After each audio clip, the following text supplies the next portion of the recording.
வணக்கம்.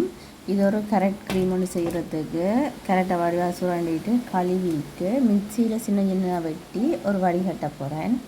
கட்டி போட்டு ஒரு இதில் சட்டியில் போட்டு இந்த க்ரீம் பதத்துக்கு வர மட்டும் காய்ச்சி கொண்டு இருக்கணும். அப்போ தான் எங்களுக்கு அந்த க்ரீம் பதத்துக்கு வரும். அதை நல்ல வடிவாக கிண்டி கொண்டு இருக்கணும். அந்த எரிய விடாமல் கொள்ளாமல் கிண்டி கொண்டு இருக்க பாருங்க. அந்த பதத்துக்கு வந்துட்டு நான் இப்போ ஒரேடியாக ஒரு போத்தலில் போட போகிறேன். போட்டதுக்கு பிறகு தான் நான் க்ரீம் செய்ய போகிறேன். இப்போ இவ்வளோ தான் அந்த இதில் வந்துச்சு. அதுக்கு வந்து கிளிசரின், ஆமணக்கு, அலோவேரா, அதாவது விட்டமின் இ வந்து டேப்லெட், அது அவ்வளோ தான் வேணும் தேவையான அளவு.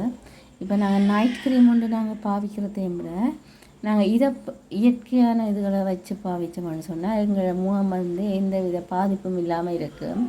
இப்போ வந்து எனக்கு தேவையான அளவு வந்து 2 விட்டமின் இ கிளிசரின், ஆமணக்கு தேவையான அளவு எனக்கு அளவானது நான் போடுறேன். நீங்கள் உங்களுக்கு இவ்வளோ வேணுமோ நீங்கள் அவ்வளோ விட்டுக்கொள்ளலாம்.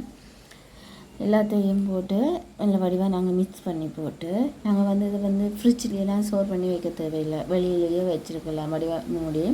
இரவில் ஒவ்வொரு நாளும் நைட்டில் நாங்கள் படுக்க போகிறதுக்கு முன்னே இல்லை எங்கெங்கே கருப்பு அடையாளங்கள், இந்த கண்ணுக்கு கீழே இருக்க முழங்கை, அந்த கழுத்துக்கு பின்னாடி அப்படியெல்லாம் இருக்குது. நாங்கள் ஃபுல்லாக அப்ளை பண்ணிவிட்டு இது அந்த அடுத்த நாள் கழிவுன்னு சொன்னால் எங்களுக்கு ஒரு கிழமை இல்லாட்டி 2 கிழமைக்குள்ளே உங்களுக்கு தெரியும். அது இந்த தன்மை உங்களுக்கு தெரியும். அதை நீங்கள் வந்து பார்க்கலாம். உங்களுக்கு நைட் க்ரீம் பெஸ்ட்டோ இது பெஸ்ட்டோ உண்டு.